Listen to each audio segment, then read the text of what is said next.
Hey there team, welcome back to the channel and welcome to Death Must Die. This is the game that we're going to review today. I suppose an early access review. It's worth noting, it's about to go out and I've been playing it in pre-release in the early access build. So at front, the devs tell me that it's going to cost $7 US, which is around about, what, 11 Australian?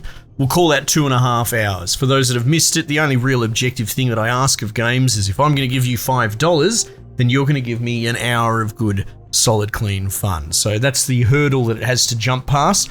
Did I get that from this game? Absolutely, and I can't wait to play more. It is really quite addicting, and they have nailed all the moving parts that a roguelite is supposed to get, actually really well. I don't mind little roguelites, you know, just in running them in a second monitor when I'm exporting or something like that. They can be a bit of a time waster, that sort of thing. But when they really nail it, you do tap into that just one more run sort of vibe. But there's more to it as well. I know I'm going into Scarlett's taste palette for bloody roguelites, but bear with me. It's not just that sort of just one more run. You got to get the run length right as well. I think a lot of games in their pursuit of complexity blow it out, and at that point you're turning into a different genre. As soon as your run takes hours and hours, you're turning into something else. How do you balance like narrative elements? That's something worth considering. Also, the power creep has to be nailed. Risk of Rain 2, I think, is probably one of the best in the business. That the run has to be a self-contained kind of story or episode and almost have a bathtub curve to it in its pacing, right? Not narratively, I'm talking about how the gameplay works, where you go from low level, beginning nothing, to the end of the run, satisfied at a power level, and then getting belted by the game's difficulty. So there's all these moving parts that you got to get right, and this game actually gets it really right on what I would call more of a shorter run-based thing. Your runs, for me, weren't necessarily going more than 10 minutes for the most part, as I'm starting to flesh out that roguelite meta progression component where it drip feeds you stuff. And that grind is not overly long, or it doesn't outstay its welcome. So yeah, if it sounds like I'm raving about it, it's because I am. It doesn't feel padded, it feels clean, it feels tight, it feels short in the runs, and it's perfectly tuned in such a way that you just want to jump in and go again. What's the story? It's vague. They're doing the sort of dark Western fantasy, Dark Souls trope style thing of drip feeding you little bits of information. You're trying to beat death or something like that. It is probably worth noting that you would have seen already with the art. It is drawing heavy inspiration artistically or aesthetically from Hades, but I would say it stands apart. The inspiration and theme is probably a little bit on the nose. It's done really well. It's all voice acted and it's all very clean, but the whole idea of gods helping you by giving you powers and splashing up, and then them having their own sort of little spheres of influence, you know, the lightning god, that sort of stuff. This is a little bit more primal and less sort of like Greek or whatever Hades was. So yeah, you're going into this realm, you're doing runs over and over again, but where Hades is more of a contained narrative following a main character, and it is quite heavy on the narrative, and the runs are much longer form, pushing up towards story, and at times it can feel like you go through a run that goes for an hour or something like that, and it's more about playing a chapter of a narrative game as opposed to some sort of micro indie run-based Vampire Survivors like. So yes, it draws a lot of artistic inspiration. Yes, it's a little bit too close to rip off that I would personally prefer. However, it still stands on its own. Once you start playing it and get over that hurdle, it's actually very high quality and very much the genre of these modern automated clicker type roguelites like Vampire Survivors, where it's less about skill shots, which Hades as an example is. You know, Hades, you construct your build from different abilities from a fairly thin loot table. Like there is diversity and all that, but there's not really this power scaling.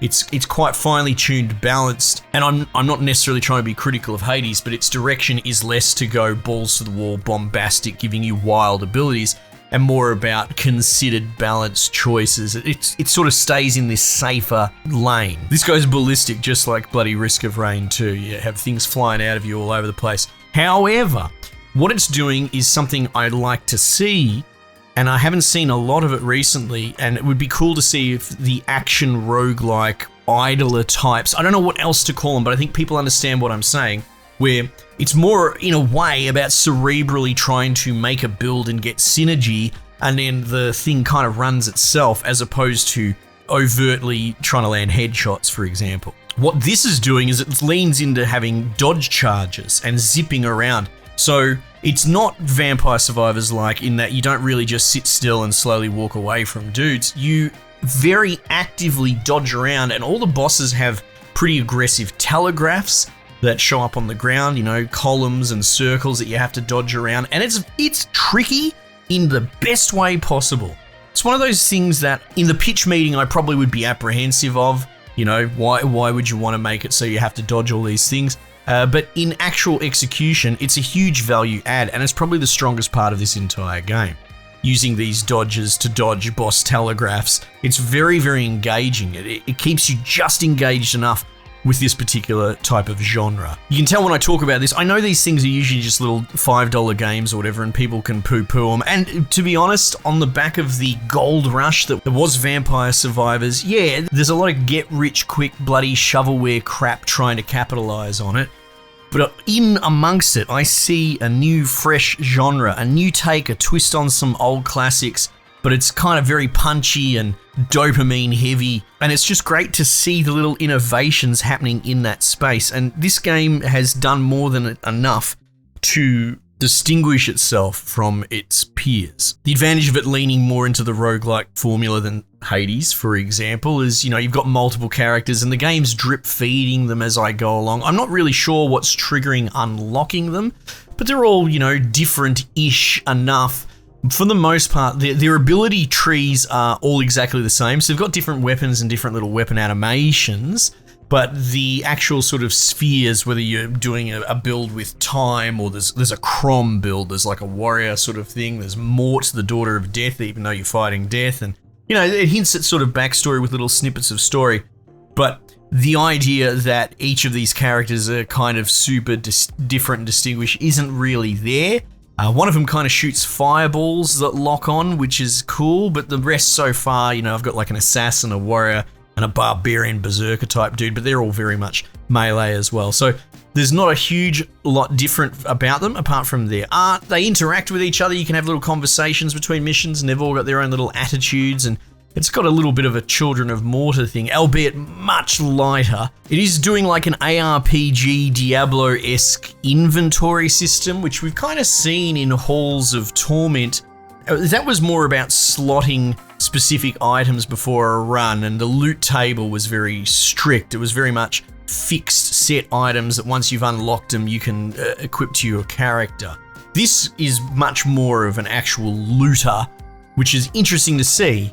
Kind of new in this space. So you're picking up breastplates and bloody greaves and gloves and all this sort of crap, and certain things will work with certain classes, and there's a little shop that you can unlock, and you can sell them and buy stuff between each run. So it is going more in that, not mechanically, but at least from a sort of loot table inventory component, it is going more in your Path of Exiles kind of direction. And it'd be really interesting to see where this goes. Are we going to get a Path of Exile type roguelite Vampire Survivors inspired thing that you need an engineering degree to do, just like the bloody Path of Exile is currently, but instead of that much longer form single character RPG, dare I say, type, maybe it's more about trying to, you know, meticulously plan out your 10-minute run before you go in, but who can tell?